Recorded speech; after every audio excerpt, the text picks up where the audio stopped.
आज के इस सत्र में जहां हम भक्ति रसायन सिंधु का अध्ययन कर रहे हैं, तो हम अध्याय क्रमांक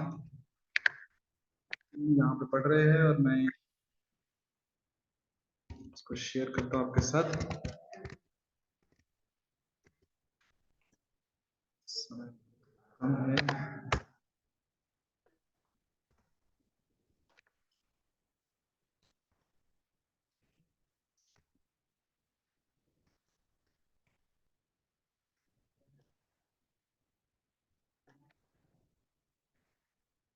चलो हम शुरू करते हैं। से भक्तों को आवाज आ रही है? यदि हाँ तो प्लीज एक बार चैट बॉक्स में मेंशन कर दीजिए यस कि आपको आवाज आ रही है। हम शुरू करते हैं। मम ज्ञानतिमिरन्दस्य ज्ञानाञ्जन शलाकया चक्षुरुन्मिलितं येन तस्मै श्री गुरुवे नमः। विष्णुपादाय कृष्णपृष्ठाय भूतले श्रीमते भक्ति वेदांत स्वामिनिति नामिने नमस्ते सारस्वती देवी गौरवाणी प्रचारिणे निर्विशेष शून्यवादी पाश्चात्य देशतारिणे। जय श्री कृष्ण चैतन्य प्रभु नित्यानंद श्री अद्वैत गदाधर श्रीवासादि गौर भक्त वृंद। हरे कृष्ण कृष्ण कृष्ण हरे हरे, हरे राम राम राम हरे हरे। हरे कृष्ण। तो अध्याय 2 हमने कर लिए थे, अभी हम अध्याय क्रमांक 3 शुरू कर रहे हैं। भक्ति के लिए पात्रता। यदि हमें भक्ति चाहिए तो उसकी पात्रता क्या है, हमारे पास क्या क्वालिफिकेशन होना चाहिए, वो हम पढ़ते हैं। भगवत भक्ति में 100% निरत रहने वाले महात्माओं की संगति में रहकर मनुष्य को श्री कृष्ण के प्रति किंचित आकर्षण उत्पन्न हो सकता है, किंतु वह सकाम कर्मों एवं भौतिक इंद्रिय भोग के प्रति इतना आसक्त हो सकता है कि अन्य किसी प्रकार का त्याग करने के लिए तैयार ना हो। यदि ऐसे व्यक्ति का कृष्ण के प्रति आकर्षण अविचल होता है तो भक्ति करने के योग्य पात्र बन जाता है। तो कहां से शुरुआत हुई है? महात्माओं की संगति से। और कैसे महात्मा? जो 100% भगवान की भक्ति में लगे हों। तो यदि हम ऐसे महात्माओं, जिसे हम कहते हैं एसोसिएशन, भक्तों का संघ, ऐसे भक्तों के संघ में जिन्होंने अपना 100% जो भक्ति में ही लगे हुए हैं, ऐसे भक्तों का संघ करते हैं, तब हमारे भी हृदय में भगवान श्री कृष्ण के प्रति किंचित में थोड़ा सा आकर्षण पैदा हो सकता है। जिस प्रकार कोई बीमार व्यक्ति है, कुछ संसर्गजन्य रोगों से हो गया है, और ऐसे व्यक्ति के यदि हम संपर्क में आ जाएं तो संभावना है कि वो रोग हमें भी हो जाए। तो जिससे कृष्ण के प्रति प्रेम रोग हो चुका है, जिससे कृष्ण के प्रति प्रेम उत्पन्न हुआ है जिसके हृदय में, यदि ऐसे भक्तों का हम संग करेंगे तो हमें भी वो आकर्षण उत्पन्न हो सकता है।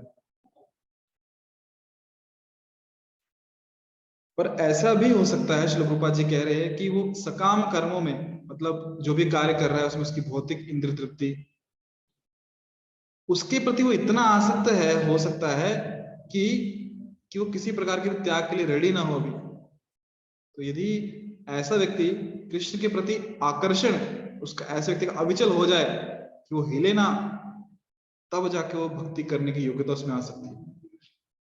कि भक्तों के संग से उसके मन में कहीं तो आकर्षण उत्पन्न हो गया थोड़ा सा भी कृष्ण के प्रति, और सकाम कर्म हो गए, भौतिक इंद्रियों के जो तृप्ति के लिए हम प्रयास करते हैं, उससे वो क्या कहते हैं, उसे आसक्त नहीं हो, और कुछ त्याग की भावना आ जाए। यदि ऐसा हो तो व्यक्ति क्या फिर पात्र बन जाता है। थोड़ा जैसे दिया, इसको दूसरे शब्दों में कह रहा हूँ, यहाँ पे उल्टा दिया है, कि उल्टा मतलब यही सीधा है, शब्दों में घुमा के कह रहा हूँ कि भौतिक इंद्रियों में व्यक्ति में आसक्त लगा हुआ है, सकाम कर्मों में आसक्त है, और कोई भी त्याग करने के लिए नहीं तत्पर व्यक्ति। तो ऐसे व्यक्ति में भी यदि कृष्ण के प्रति आकर्षण आ जाए, वो भी अविचल वाला, मतलब बिना हिले डुले, अविचल मतलब जो हिलता नहीं, तो फिर वो भक्ति करने के योग्य पात्र बन सकता है। शुद्ध भक्तों की संगति में कृष्ण भावनामृत के लिए यह आकर्ष सौभाग्य का सूचक है। चैतन्य महाप्रभु ने पुष्टि की है कि प्रामाणिक गुरु तथा कृष्ण दोनों ही की कृपा से केवल भाग्यवान व्यक्तियों को भक्ति का बीज प्राप्त हो पाता है। केवल भाग्यवान व्यक्ति। ब्रह्मांड में इतने जीव भटक रहे हैं, ब्रह्मांड भ्रमित कौन भाग्यवान जीव, गुरु कृष्ण कृपा पाए भक्ति लता बीज। जो भक्ति का बीज है, गुरु और कृष्ण की दोनों की कृपा से भाग्यवान व्यक्ति को मिलता है। इस संदर्भ में भगवान कृष्ण श्रीमद् भागवतम में कहते हैं, हे उद्धव, अतीव भाग्य से ही कोई मेरे प्रति आकृष्ट होता है। यदि वह सकाम कर्म से पूरी तरह विरक्त ना भी हो, या भक्ति के प्रति पूर्ण रूपेण अनुरक्त ना भी हो, तो भी ऐसी सेवा तुरंत प्रभाव दिखलाती है कि बेशक हमारे में वो आकर्षण नहीं है कृष्ण के प्रति कि हम कृष्ण को देख के आकर्षित हो गए और हमेशा उनकी सेवा करना चाहते, नहीं।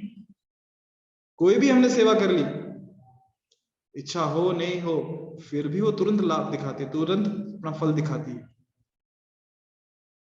और जो भक्त है उनकी 3 श्रेणी यहाँ पे बताई गई हैं कि भक्तों की 3 श्रेणियां की जा सकती है। कौन कौन सी? शुरुआत कर रहे हैं प्रथम श्रेणी से, जिसे हम कहते हैं सर्वोच्च श्रेणी।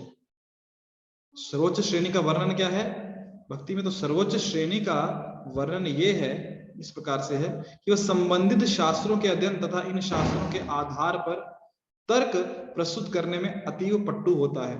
कौन? जो उत्तम भक्त है, जो प्रथम दर्जे का भक्त है, वो क्या शास्त्र है उनका अध्ययन करता है और शास्त्रों के आधार पर तर्क करने में एकदम पट्टू है। मतलब तो उसके शास्त्रों का पूरा ज्ञान है, कहां से क्या श्लोक बोलना है, कहां पे क्या लिखा है ग्रंथों में, सब जानता है और भक्ति की विधियों पर निर्णयात्मक रूप से विचार कर सकता है कि भक्ति में विधियां क्या क्या है, भक्ति किस प्रकार की जाती है।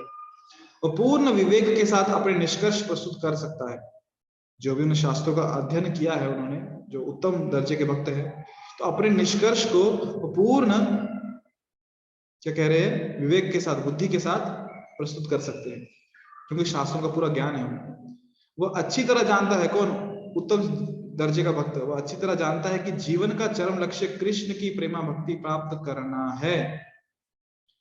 वो ये भी जानता है कि जीवन का चरम लक्ष्य, वो ये भी जानता है कि कृष्ण की ही पूजा तथा प्रेम के एकमात्र लक्ष्य है। प्रथम श्रेणी का भक्त वह है जो प्रामाणिक गुरु से प्रशिक्षण पाकर विधि विधानों का कठोरता से पालन करता है और शास्त्रों के अनुसार अपने गुरु की आज्ञा का पालन करता है। गुरु के आदेश के अनुसार, या आप ऐसे कह लो शास्त्रों के आदेश के अनुसार, गुरु के प्रशिक्षण में वो विधि विधानों का पालन करता है जो शास्त्रों में दिए गए हैं। इस प्रकार उपदेश देने के लिए पूरी तरह से प्रशिक्षित होकर और स्वयं गुरु बनकर वह प्रथम श्रेणी का भक्त बन जाता है। अभी वो स्वयं गुरु बना है। कैसे बना है? क्योंकि उसने पहले गुरु के आश्रय में लेके प्रशिक्षण लिया है। पहले वो शिष्य बने, फिर अभी गुरु बन रहे हैं। गुरु बन रहे मतलब दूसरे को कृष्ण का ज्ञान दे रहे हैं। प्रथम श्रेणी का भक्त कभी भी आचार्यों के नियमों से विचलित नहीं होता और शास्त्रों को युक्ति तथा तर्क समेत समझकर उनमें दृढ़ निष्ठा प्राप्त करता है। तो ये लक्षण है किसके? प्रथम श्रेणी के भक्त के। आचार्यों ने जो भी नियम दिए हैं उनसे विचलित नहीं होते, उनसे डगमगाते नहीं हैं, पूरी दृढ़ता निष्ठा के साथ पालन करते हैं। जब हम युक्ति तथा तर्कों की बात करते हैं तो हमारा अभिप्राय शास्त्र सम्मत तर्क तथा युक्ति से होता है। ऐसा नहीं कि जब भी युक्ति देनी है, कोई तर्क देना है, कुछ सिद्धांत को स्थापित करने के लिए कुछ भी तर्क देंगे और कुछ भी युक्ति देंगे, नहीं, शास्त्र सम्मत होना चाहिए, वो शास्त्रों ने उसकी अनुमति देनी चाहिए। प्रथम श्रेणी का भक्त समय का अपव्यय करने वाले शुष्क चिंतन की विधियों, कोरा ज्ञानवाद में रुचि नहीं दिखाता। केवल बैठ के दिमाग से चर्चा करते रहो, सोचते रहो, हाँ ये ऐसा है तो ये वैसा हुआ होगा, ऐसा है तो ऐसा हुआ होगा। तो प्रथम श्रेणी का भक्त ऐसे चर्चाओं में अपना समय वेस्ट नहीं करता, ऐसा कोरा ज्ञानवाद में रुचि नहीं दिखाता। दूसरे शब्दों में कहा जाए तो जिसने भक्ति के मामले में प्रौढ़ संकल्प कर लिया है उसे प्रथम श्रेणी का भक्त माना जा सकता है। कैसा दृढ़ संकल्प किया है भक्ति के मामले में? तो दृढ़ निश्चय है कि मुझे भक्ति ही करनी है, मुझे केवल बैठ के कुछ चर्चा या तर्क वितर्क नहीं करना, मुझे भक्ति में सेवा करनी है। जो सदृढ़ निश्चय है उसे क्या कहते हैं? प्रथम श्रेणी का भक्त माना जा सकता है। द्वितीय श्रेणी के भक्त के निम्नलिखित लक्षण बताए गए हैं। द्वितीय श्रेणी का भक्त कैसा होता है? सेकंड क्लास भक्त। वह शास्त्रों के बल पर तर्क करने में अतीव निपुण होता है। शास्त्रों के ऊपर तर्क करने से कि इस शास्त्र में ऐसा कहा है, भगवत गीता में ऐसा कहा है, भागवत में ऐसा कहा है, चैतन्य चरितामृत में ऐसा कहा है, इस उपनिषद में ऐसा कहा है, इस पुराण में ऐसा कहा है, तर्क करने के लिए वो प्रबल होता है, निपुण होता है। अपितु उसे अपने लक्ष्य में दृढ़ विश्वास रहता है। वेट सॉरी गलती होगी छोटी सी, निपुण नहीं होता, क्योंकि अंतर है, क्षमा कीजिएगा। जो उत्तम भक्त है वो निपुण है शास्त्रों के अध्ययन में, शास्त्रों के ज्ञान में, पर जो मध्यम भक्त है, जो दूसरे दर्जे का भक्त है, वो हो सकता है कि शास्त्र के अध्ययन में उतना निपुण ना हो, पर फिर भी जितना निपुण प्रथम श्रेणी का भक्त है उतना निपुण ना हो शास्त्रों में, फिर भी अपने लक्ष्य में दृढ़ विश्वास रहता है उसको, उसे पता है उसका गंतव्य स्थान क्या है। हालांकि शास्त्रों को उतना ज्ञान ना भी हो, कहाँ पे तर्क कर सके कि शास्त्रों में कहाँ क्या लिखा है उसके माध्यम से तर्क ना भी कर सके, फिर भी अपने लिए उसे दृढ़ विश्वास है कि मुझे कहाँ जाना है, मेरा गंतव्य स्थान क्या है। इस विवरण का तात्पर्य यह है कि द्वितीय श्रेणी के भक्त को कृष्ण भक्ति की विधि में दृढ़ विश्वास रहता है, किंतु कभी कभी अपने विपक्षी को शास्त्रों के बल पर अपने तर्क तथा निर्णय देने में वह असफल हो सकता है, तो भी अपने भीतर अपने इस निर्णय के प्रति वह निर्भीक रहता है कि कृष्ण पूजा के चरम लक्ष्य। हो सकता है समाज में जब 10 लोगों से मिल रहा है, 10 लोगों को कन्विंस ना कर पाए कि कृष्ण भक्ति करना कितना आवश्यक है, शास्त्र में क्या क्या भगवान बता रहे हैं, परंतु फिर भी वो स्वयं विचलित नहीं होता कि जब 10 लोग उसको बोले कि तुम भक्ति करके टाइम वेस्ट कर दो। अपने मामले में फिक्स रहता है, डिटरमाइंड रहता है, दृढ़ विश्वासु रहता है कि मुझे भक्ति ही करनी है, कृष्ण के चरण ही मेरा अंतिम ध्येय है, कृष्ण की सेवा ही मेरा ध्येय है। तो हो गया द्वितीय श्रेणी के भक्त। प्रथम श्रेणी का भक्त खुद तो कर ही रहा है, दूसरों को भी भक्ति में लगा रहा है। द्वितीय श्रेणी का भक्त हो सके दूसरों को ना भी लगा पाए, परंतु खुद स्वयं दृढ़ता पूर्वक करता है। नव दीक्षित या तृतीय श्रेणी का जो भक्त है वह है जिसका ना तो विश्वास प्रबल होता है और ना ही शास्त्रों के निर्णयों को मानता है। नव दीक्षित का विश्वास उससे प्रबल तर्क करने वाले के द्वारा या विपरीत निर्णय के द्वारा बदला जा सकता है। किसी ने तर्क कर दिया कुछ तो उसको बात लगा कि ये सही है तो वहां चल देगा, मतलब उसका निर्णय बदला जा सकता है, उसका निर्णय अविचल नहीं है, दृढ़ विश्वास नहीं है। कौन? तृतीय श्रेणी का भक्त, जिसे हम नव दीक्षित कहते हैं। द्वितीय श्रेणी के भक्त से इसकी भिन्नता यह है कि नव दीक्षित को अपने लक्ष्य में दृढ़ निष्ठा नहीं होती, जबकि द्वितीय श्रेणी का भक्त शास्त्रों से तर्क तथा प्रमाण प्रस्तुत ना कर पाने पर भी अपने लक्ष्य में पूरी निष्ठा बनाए रखता है। जब कंपैरिजन करें हम फर्स्ट क्लास डिवोटी और थर्ड क्लास डिवोटी और सेकंड क्लास डिवोटी, कनिष्ठ अधिकारी और मध्यम अधिकारी, जो तृतीय श्रेणी का भक्त है उसकी ना तो शास्त्रों में दृढ़ निष्ठा है, ना शास्त्रों का ज्ञान है, ना भगवान में उतनी निष्ठा है, ना उतना विश्वास है। किसी ने कुछ बोल दिया तो वो भक्ति भी छोड़ सकता है। परंतु जो द्वितीय श्रेणी का भक्त है, मध्यम अधिकारी, हो सकता है कि शास्त्रों में उसका उतना ज्ञान ना हो या फिर शास्त्रों के द्वारा तर्क वितर्क करके वो सामने वाले को ये ज्ञान ना भी समझा सके, परंतु अपनी वो भक्ति को हिलने डगमगाने नहीं देता, उसकी अपने में जो दृढ़ विश्वास है भगवान कृष्ण के प्रति वो टिके रहता है और वो कृष्ण की भक्ति करते रहता है। भगवद गीता में नौसिखिए भक्त का आगे भी वर्गीकरण हुआ है। उसमें कहा गया है कि 4 प्रकार के लोग भक्ति शुरू करते हैं और अपनी अपनी तुष्टि के लिए भगवान के पास आते हैं। ये 4 प्रकार के लोग कौन से हैं? अर्थार्थी, जिज्ञासु तथा ज्ञानी। ऐसे लोग किसी पूजा स्थल पर जाते हैं और भौतिक क्लेश के निवारण या आर्थिक विकास अथवा अपनी जिज्ञासा की तुष्टि के लिए ईश्वर से प्रार्थना करते हैं कि हमें ये कष्ट है, प्लीज हमें से मुक्ति दिला दो, ये कष्ट से हमें से बचा लो, हमें इस कष्ट से बचा लो, या फिर हमें कुछ ये वस्तुओं की आवश्यकता है या धन की आवश्यकता है, हमें ये प्रदान कर दो, या कुछ जिज्ञासा है, उस जिज्ञासा के समाधान के लिए कृष्ण के पास आए। ज्ञानी है तो इसलिए आ गए। तो 4 प्रकार के लोग कृष्ण के पास आते हैं। अभी कह रहे हैं कि ऐसा बुद्धिमान व्यक्ति जो ईश्वर की महानता का अनुभव मात्र करता है, नौसिखियों से ही गिना जाता है, नौसिखियों में ही गिना जाता है। केवल ईश्वर की जो महानता है उनका अनुभव मात्र करता है, उसे क्या कहते हैं? नौसिखियों में गिना जाता है उसे। महाराज ध्रुव का उदाहरण आता है कि महाराज ध्रुव नौसिखिया श्रेणी का उदाहरण प्रस्तुत करने वाले भक्त हैं। उन्हें अपने पिता का साम्राज्य चाहिए था, अतः वे भगवान की भक्ति में लग गए और अंत में जब पूर्णतः शुद्ध हो गए तो उन्होंने भगवान से कोई भी भौतिक वर लेने से मना कर दिया। इसी प्रकार जब गजेंद्र को कष्ट हो रहा था, उसने रक्षा के लिए कृष्ण से प्रार्थना की और उसके बाद वह शुद्ध भक्त बन गया। ऐसे ही सनक, सनातन, सनंद तथा सनत कुमार बुद्धिमान एवं सनत पुरुष थे और भक्ति के प्रति आकृष्ट भी थे। ऐसे ही घटना नैमिषारण्य की सभा में हुई, जिसमें शौनक ऋषि प्रमुख थे। वे सभी जिज्ञासु थे और सुत गोस्वामी के कृष्ण के विषय में निरंतर जिज्ञासा करते रहते थे। कृष्ण कौन है? इस प्रकार वे शुद्ध भक्त की संगति पाकर स्वयं शुद्ध भक्त बन गए। अपने को ऊपर उठाने की विधि यही है। कोई चाहे किसी भी स्थिति में क्यों ना हो, यदि सौभाग्य से उसे शुद्ध भक्तों की संगति प्राप्त हो जाती है तो वो तुरंत द्वितीय श्रेणी या प्रथम श्रेणी के पद तक उठ जाता है।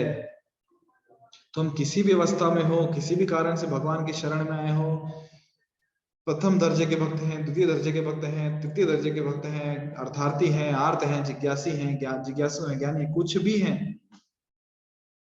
हमें भगवान का आश्रय नहीं छोड़ना चाहिए।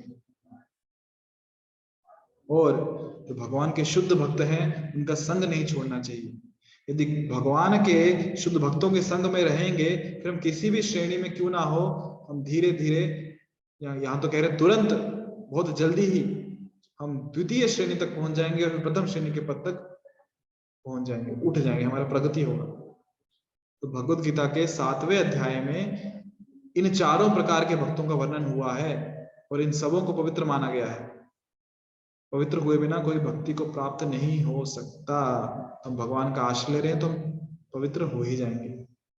भगवत गीता में यह बतलाया गया है कि जो निरंतर पवित्र कर्म करता है और जिसके पाप फल क्षय हो चुके हैं, क्षय मतलब खत्म हो चुके हैं, वही कृष्ण भावनामृत को प्राप्त हो सकता है, अन्य कोई नहीं।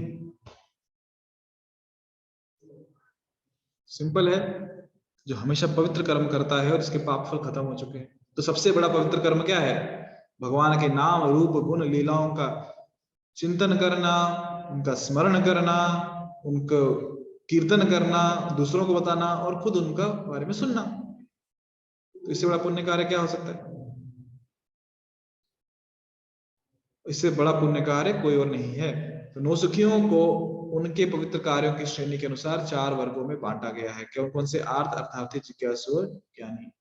पवित्र कर्मों के बिना आर्त व्यक्ति नास्तिक, साम्यवादी या इसी तरह का कुछ और बन सकता है। चूंकि इसे ईश्वर में दृढ़ विश्वास नहीं होता, अतः वह सोचता है कि ईश्वर में पूर्णतया विश्वास करके वह अपनी अंतः स्थिति, क्या लिखा है, अपनी आत्म स्थिति को संतुलित कर सकता है। एक मिनट।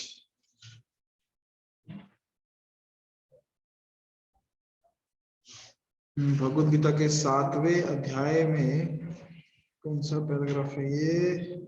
हाँ,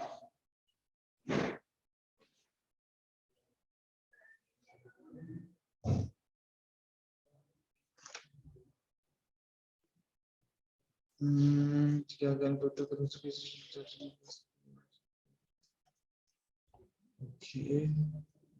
हाँ, आर्त है, बराबर।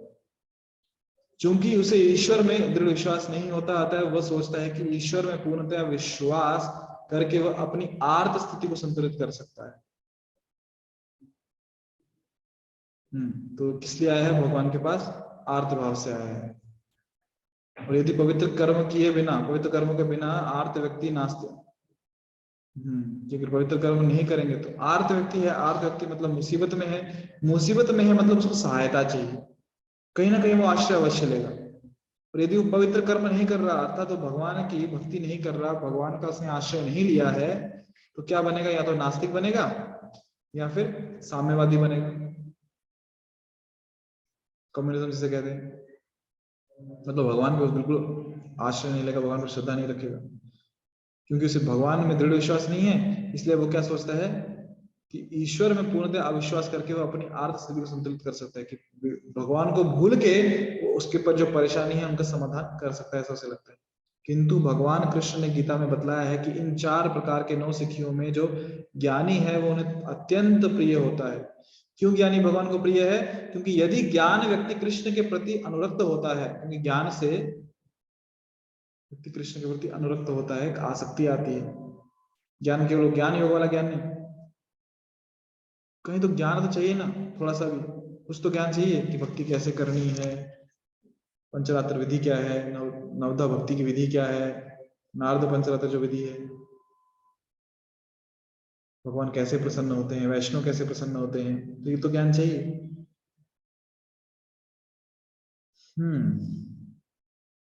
तो ज्ञानी क्योंकि यदि ज्ञानी व्यक्ति कृष्ण के प्रति अनुरक्त होता है तो बदले में भौतिक लाभ नहीं चाहता। उसे पता है कि भौतिक जो लाभ है क्षण भंगुर है, हमेशा साथ नहीं निभाने वाला, कुछ समय के लिए है।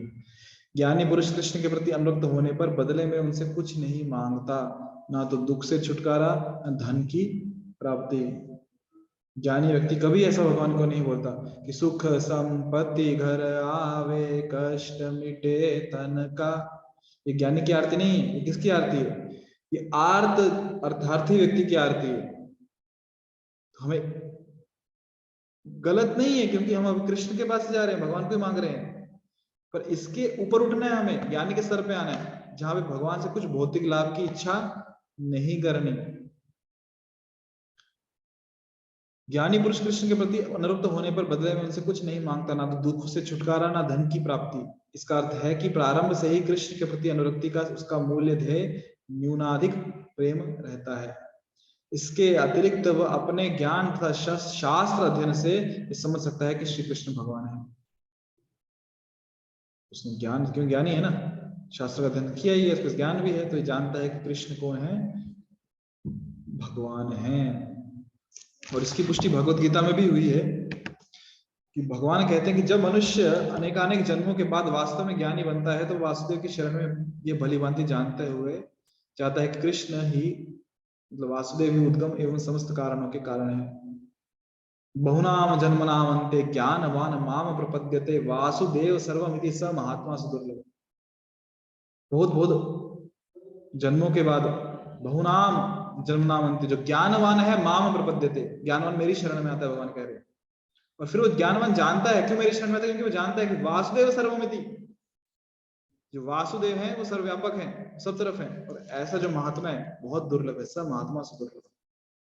इसलिए वो कृष्ण के चरण कमलों में लिपट जाता है और क्रमशः उनके प्रति प्रेम विकसित कर लेता है। यद्यपि ऐसा ज्ञानी व्यक्ति कृष्ण को अत्यंत प्रिय होता है, किंतु अन्य लोग भी अत्यंत उदार माने जाते हैं, क्योंकि वे आर्त अथवा अर्थार्थी होते हुए भी संतुष्टि के लिए तो कृष्ण के पास ही आए हैं। इस प्रकार से वे उदार विशाल हृदय वाले महात्मा बन जाते हैं, क्षिप्रम भवति धर्मात्मा। क्योंकि बेशक इच्छाएं कुछ भी हैं, किसके पास आए हैं? कृष्ण के पास आए हैं, इसलिए उन्हें उदार कहा गया है। चतुर्विधा भजन्ते माम, 4 प्रकार के लोग भगवान का भजन करते हैं। क्यों उदार कहा गया है? क्योंकि और किसी के पास नहीं गए ये लोग, कृष्ण के पास आए।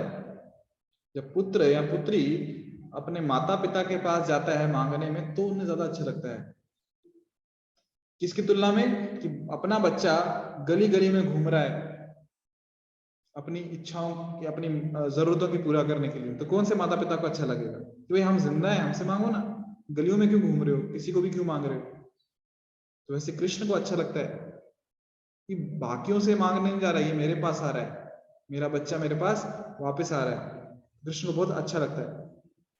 और फिर भी कृष्ण कह रहे हैं कि इनमें से ज्ञानी मुझे अधिक प्रिय है, क्योंकि वो जानता है कृष्ण स्वामी है, मैं उनका सेवक हूँ, वो मुझसे क्षण भंगुर, टेम्पररी, जो कुछ समय बाद खत्म हो जाएंगी, ऐसी चीजें नहीं मांगता।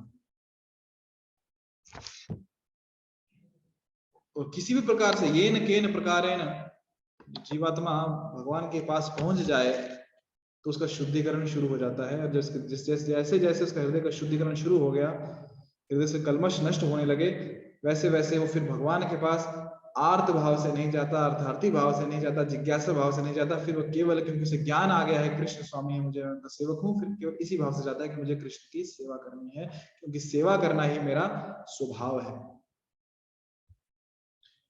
ज्ञानी के पद तक उठे बिना कोई भी व्यक्ति भगवान की पूजा करने के सिद्धांत पर दृढ़ नहीं बना रह सकता।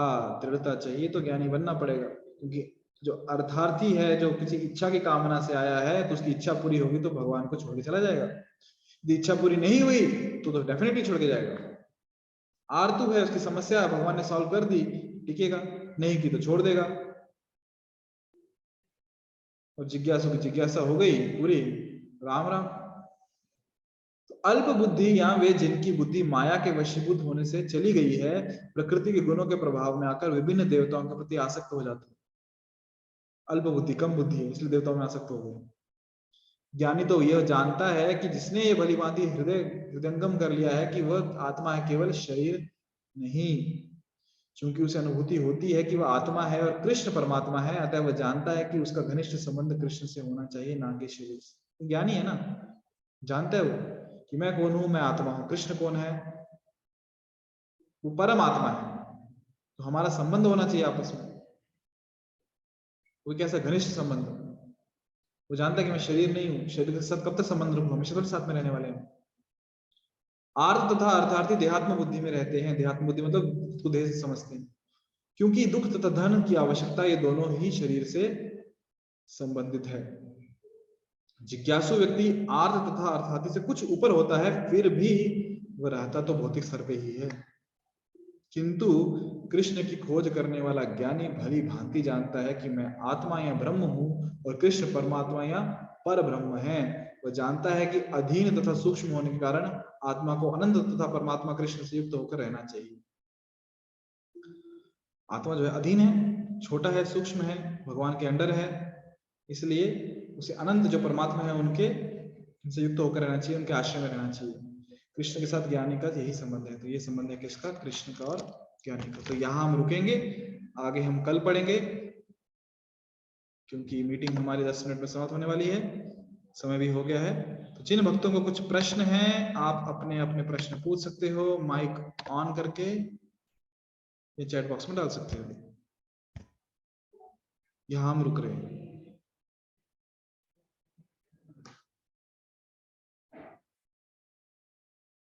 हरे कृष्णा। क्या मेरी आवाज आ रही है? कम से कम इतना तो बता दो।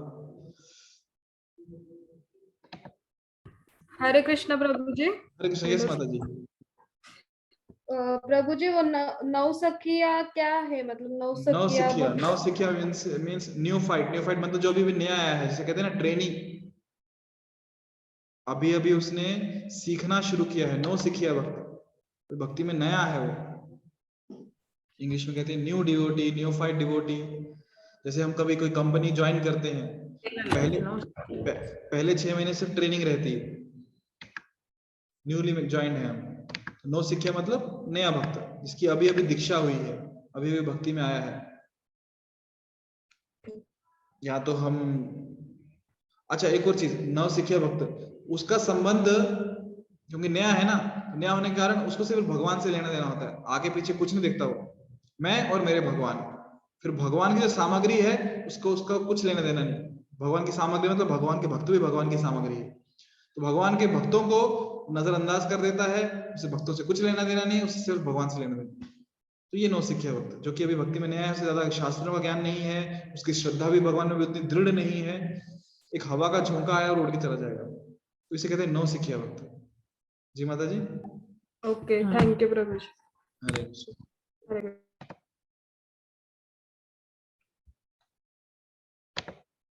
और किन्हीं भक्तों कुछ प्रश्न?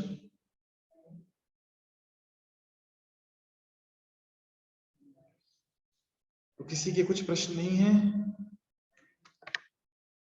तो ठीक है, थोड़ा सा और पढ़ लेते हैं, समय है तो फिर 5 मिनट है हमारे पास। निष्कर्ष ये निकल सकता है कि जो व्यक्ति देहात्म बुद्धि से मुक्त है वह शुद्ध भक्ति का पात्र है। भगवद गीता में भी इसकी पुष्टि की गई है कि ब्रह्म साक्षात्कार होने पर जब मनुष्य भौतिक चिंताओं से मुक्त हो जाता है और सभी जीवों को समभाव से देखता है, तब वो भक्ति में सम्मिलित होने का पात्र बन जाता है। तो सिंपल कहा है, कौन पात्र है शुद्ध भक्ति को पाने का?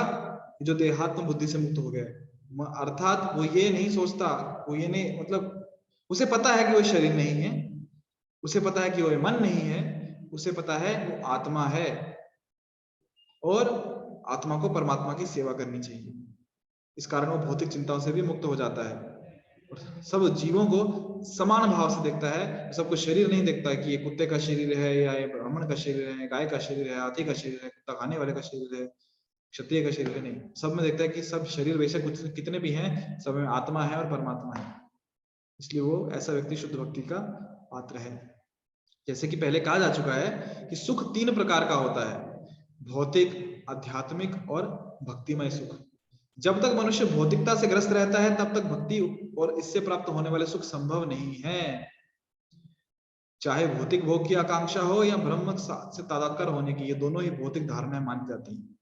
चूंकि मायावादी लोग भगवान की संगति एवं उनके साथ प्रेम विनिमय के आध्यात्मिक सुख को नहीं समझ पाते, इसलिए वे चरम लक्ष्य के तौर पर ब्रह्म से तादात्म्य चाहते हैं। ये धारणा भौतिक विचार का ही विस्तार मात्र है। भौतिक जगत में हर व्यक्ति अपने संगियों या पड़ोसियों के बीच मुखिया बनने का प्रयत्न करता है। भौतिक विचारधारा के अंतर्गत हर व्यक्ति जाति, समाज या राष्ट्र की दृष्टि में अन्यों से बड़ा बनने की होड़ में लगा रहता है। बड़ा बनने की इच्छा बढ़कर असीम हो सकती है, तब वह स्वभावतः सर्वोच्च अर्थात परमेश्वर से एकाकार हो जाना चाहता है। यह भी भौतिक उदाहरण है, यद्यपि यह उससे कुछ बढ़कर है। कहने का मतलब ये है, सरल शब्दों में कहा जाए, यदि हम देखो, जब हम इंद्रियां भोग करते हैं, अपनी इंद्रियों को तुष्ट करते हैं, तो कुछ ना कुछ तो आनंद आता है, ऐसा कुछ जुटलाया नहीं जा सकता इस बात। कुछ अच्छा रूप देखते हैं तो आंखों को आनंद आता है, सुनने में नाक को आनंद आता है, जीवा पे कुछ अच्छा स्वाद रखते हैं तो जीवा को आनंद आता है, आनंद आता है। यदि हम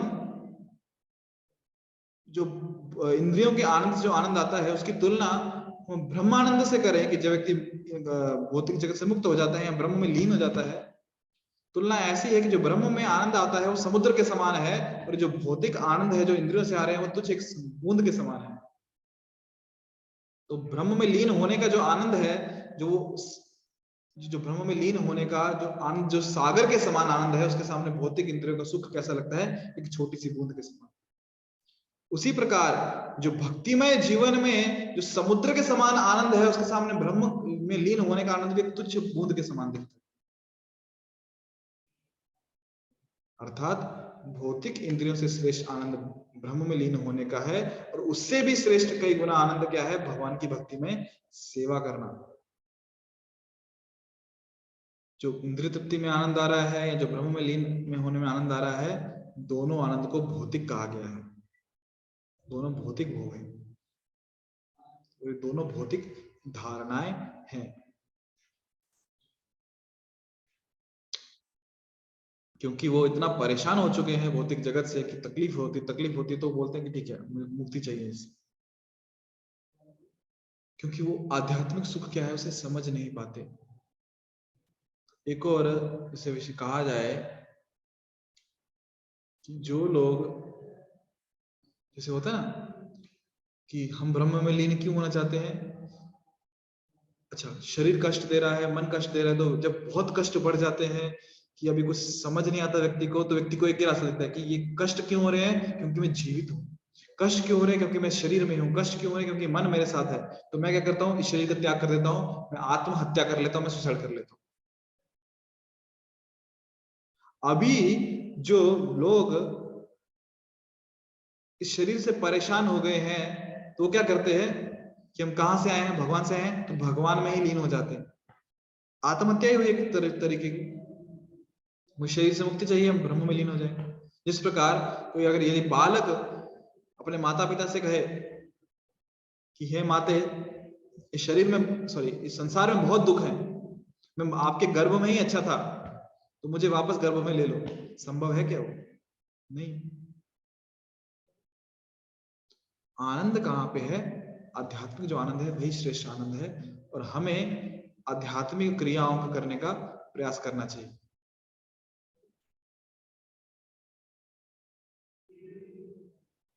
जैसे कि उदाहरण दे रहे हैं श्रील प्रभुपाद जी यहाँ पे कि जो भौतिक विचारधारा क्या है कि हर व्यक्ति अपने अपने समाज में, अपने अपने परिवार में, स्टेट में, राष्ट्र में बड़ा बनने की होड़ लगी हुई है कि मुझे सबसे श्रेष्ठ बनना है, सबसे महान बनना है। और कितना बड़ा बनना है उसके ऊपर है। अपने गांव में बड़ा बनना है, अपने तालुका में बड़ा बनना है, अपने शहर में बड़ा बनना है, स्टेट लेवल पे, नेशनल लेवल पे, इंटरनेशनल लेवल पे, कितने लेवल पे बड़ा बनना है, कितना बड़ा चैंपियन बनना है। तो ऐसी होड़ लगी हुई है। तो सबसे ज्यादा ही बड़ा बनना है तो क्या बनना है फिर? तो मुझे भगवान में ही एक रूप हो जाना है, परमेश्वर में एकाकार हो जाना है, भगवान में लीन हो जाना है। कुछ भी करे पर है तो भौतिकता ही है। तो ये भी भौतिक धारणा है। हालांकि भौतिक इंद्रिय जो तुष्टि हम कर रहे हैं उससे तो बढ़कर है, कम से कम कुछ अपनी इंद्रिय की तृप्ति करने के लिए किसी को कष्ट तो नहीं दे रहे। इस शरीर के सर्व जो हम इंद्रिय तृप्ति कर रहे हैं उससे श्रेष्ठ है, परंतु है तो भौतिक ही। सबसे श्रेष्ठ क्या है? जो हम आध्यात्मिक रूप से आनंद प्राप्त करें, जो है भक्तिमय आनंद।